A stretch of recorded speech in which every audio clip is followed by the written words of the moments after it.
మనకి ఇవాళ రేపు ఉపవాసం అంటే ఏమిటి అంత అల్లరి ఉంటుందా అనిపిస్తుంది మనకి. కానీ చిత్రం ఏమిటో తెలుసా అండి, అసలు ఉపవాసం అన్న మాట ఎందుకు వచ్చిందో మీరు తెలుసుకోవాల్సి ఉంటుంది.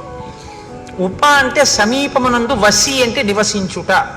ఉపవాసము అనేటటువంటిది ఎప్పుడు పడితే అప్పుడు చెయ్యమని శాస్త్రం చెప్పలేదు. ఇది మీరు బాగా గమనించాలి. మొదట ఉపవాసము అన్నది ఎందుకు వచ్చిందో తెలుసా అండి, బాధను గుర్తెరుగుట కొరకు.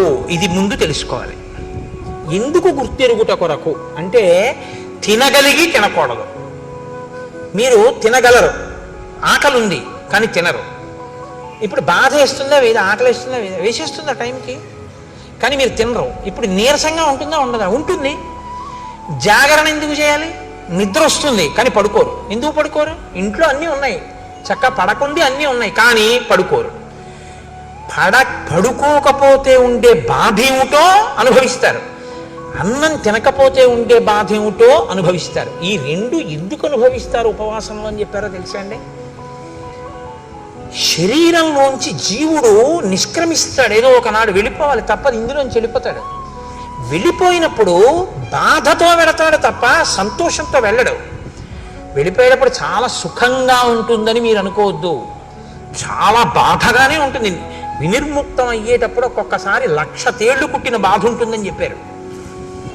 ఆ వినిర్ముక్తమైనప్పుడు బాధలో ఈశ్వరుడు ఎలా గుర్తొస్తాడు మీకు, ప్రయత్నపూర్వకంగా బాధలో ఈశ్వర స్మరణ మీరు అలవాటు చేసుకోవాలి. కాబట్టి తినగలిగి తినకుండా ఈశ్వర స్మరణ, పడుకోగలిగి పడుకోకుండా ఈశ్వర స్మరణ, అది జాగరణ ఉపవాసం. అది అందుకొచ్చింది. అది మీ ఇష్టం వచ్చినట్టు చేశారనుకోండి, ఈ శరీరాన్ని బాధ పెట్టిన పాపం మీ ఖాతాలో వేస్తారు. మరి ఉపవాసం ఎప్పుడు చెయ్యాలి, మీ ఇష్టం కాదు, శాస్త్రం నిర్ణయించేసింది ఎప్పుడు చెయ్యాలో. ఒక్క ఏకాదశి నాడు మాత్రమే ఉపవాసం చెయ్యాలి. ఏకాదశి తిథి ఉపవాసం, ద్వాదశి పారణ.